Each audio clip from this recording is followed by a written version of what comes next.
আসলে কুমারঘাটে বন্যা কবলিত অনেকগুলো জায়গা আছে, যেমন উত্তর পাবিয়াছড়া নদীর যে সাইডটা আছে সেই জায়গার বাসিন্দারা খুব নদী পোহাচ্ছেন। এছাড়া আমাদের এটা তো একদম শহর এলাকা, কুমারঘাট কোঅপারেটিভ অফিসের ব্যাংকের সামনে এই জায়গাটাতেও আমরা একটু বৃষ্টি হলেই এখানেও জল দেখতে পাই। দাঁড়চৈ রোড, তারপর রেল স্টেশন রোড, এগুলোতেও মানে অল্প একটু বৃষ্টি হলেই জলমগ্ন হয়ে যায় জায়গাগুলো।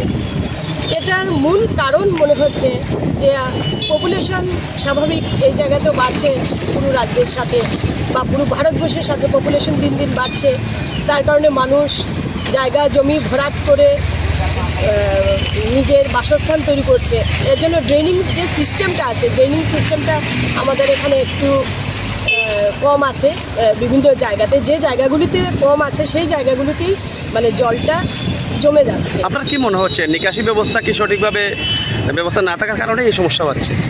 যেসব জায়গাতে এবার দেখা গেল বা পূর্বের বছরগুলিতেও দেখলাম, যেসব জায়গাতে জল জমা আছে বা জমে যায় সেই জায়গাগুলিতে অ্যাকচুয়ালি নিকাশি ব্যবস্থাটা সঠিকভাবে নেই। সেই জন্য আমাদের কুমারঘাটের ছোট্ট জায়গাতেও মানে বিভিন্ন জায়গাতে জল জমা হয়ে এখন স্থানীয় মানুষরা বিভিন্ন স্কুলে গিয়ে আশ্রয় নিয়েছে। আচ্ছা, গত 2-3 দিন যাবৎ যে টানা প্রবল বর্ষণের ফলে আমরা দেখতে পাচ্ছি সারা রাজ্যের সাথে কুমারঘাট মহকুমা জুড়ে যে নদীগুলো চলে গেছে, যেমন দেও এবং মনোনদী, যেমন বিভিন্ন চড়ার জলও বৃদ্ধি পেয়েছে। তো এখন বর্তমানে জলস্তর পরিমাণটা কেমন আপনাদের কাছে? এখন তো রাত থেকেই দেখা যাচ্ছে যে জলটা এখনও মানে স্ট্যাগনেন্ট হয়ে আছে, বেরুচ্ছে না, জলটা কমছে না। মনে হচ্ছে হয়তো বা পাহাড়ের দিকে বৃষ্টি হচ্ছে, তো পাহাড়ের জলটা ধুয়ে এখন নিচের দিকে নামছে, তাই জলস্তরটা এখনও নামছে না মনে হচ্ছে। না হলে তো রাস্তার জলগুলোই সরে যেত, এটাই আমার ধারণা। আপনার নামটা বলবেন? আমার নাম কাবেরী কর, বাড়ি উত্তর পাবিয়াছড়া। ধন্যবাদ। সম্পূর্ণ সব সাইডেই জল, আর মনু নদী দেও নদী এক হওয়াতে জল উপরে উপলব্ধি পূজা আইতাছে, বাজার শহর একদম জলে প্লাবিত। এবং এদিকে দাঁড়চৈ রোডের এদিকে কোঅপারেটিভের সামনে জলে যাওয়ার কোনো রাস্তার উপায় নেই। গাড়ি ঘোড়া যাচ্ছে, যদিও ইঞ্জিন টিঞ্জিন সব ডুবে যাচ্ছে। মানুষের কাপড় চোপড় ভরে একদম যেতে হচ্ছে বাজারে। এই যখন সমস্যা বলতে অনেক সমস্যা চারিদিকে।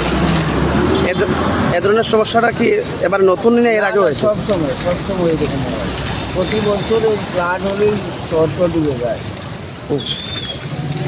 কুমারঘাট শহর এলাকায় মানে কয়টি জায়গাতে এরকম সমস্যা? সম্পূর্ণ চারিদিকে কুমারঘাটের চারিদিকে জলের নিচে আছে বলে। শহরটার অল্প অল্প জায়গাতে শুকনো আছে, তো বেশি সময় থাকবে না, জল বাড়ছে, উঠে যাবে শহরেও।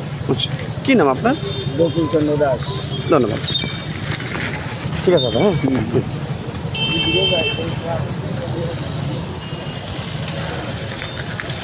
জব্দ কয়েক বছর ধরে আমরা জলমগ্ন হইতেছে। শহরের সামনে খুব গাড়ি ঘোড়া চলার বা পাবলিক চলাফেরা খুব বিরোধী অবস্থা দাঁড়াইতেছে। রোডটা রাস্তাটা নিচ্ছে, সেই জন্য অবস্থা খুবই খারাপ চলছে। আর দেও নদী আর মনোনদী প্রদূষিত জলের প্রদূষিত চলতেছে। খালি এই এলাকাতেই কি সমস্যা নেই, অন্য এলাকাতে ধরনের এলাকাতে আছে? আচ্ছা, অন্য এলাকায় যখন আমরা নিচে আছে, নিচে কি জানি মনু আছে, দেও নদী আছে, বা সব সমস্ত জায়গাতে চলতেছে। মানে নদীর জল বাড়লে কুমারঘাট শহর এলাকায় জল উঠে, যারা নিচু এলাকা, যে সমস্ত নিচু এলাকা রয়েছে সেই এলাকাতে না? ঠিক আছে, কি নাম আপনার?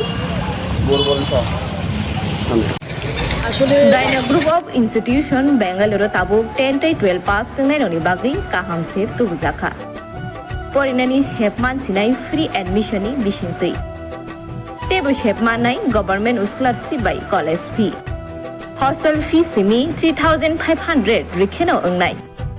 JNM Nursing, BSc Nursing, Paramedical, Pharmacy, BBA, BCA. Porinani shepman sinai free admission ni bisintui.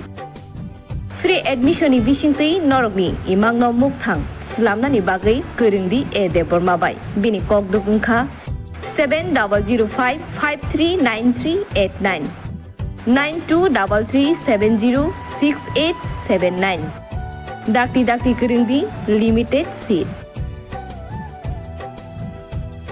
इस रथ यात्रा के पावन अवसर पर स्वर्ण कमल ज्वेलर्स लेकर आया है स्वर्ण वर्षा 1 जुलाई से 25 जुलाई तक। अपना पुराना गोल्ड उसकी प्योरिटी के हिसाब से कंप्लीट वैल्यू पर एक्सचेंज कीजिए। पाइए गोल्ड ज्वेलरी की मेकिंग चार्ज पर 30% ऑफ और डायमंड ज्वेलरी के मेकिंग चार्ज पर 100% ऑफ। हर परचेज पर अशोर्ड गिफ्ट्स भी और सिर्फ बिल अमाउंट का 25% पे करके अपना गोल्ड रेट आज ही बुक कीजिए। तो इस रथ यात्रा खुशियों के साथ बचतों की भी हो। स्वर्ण वर्षा स्वर्ण कमल ज्वेलर्स, विश्वास, गुणवत्ता और बेहतरीन डिजाइन का नाम। Terms and conditions apply.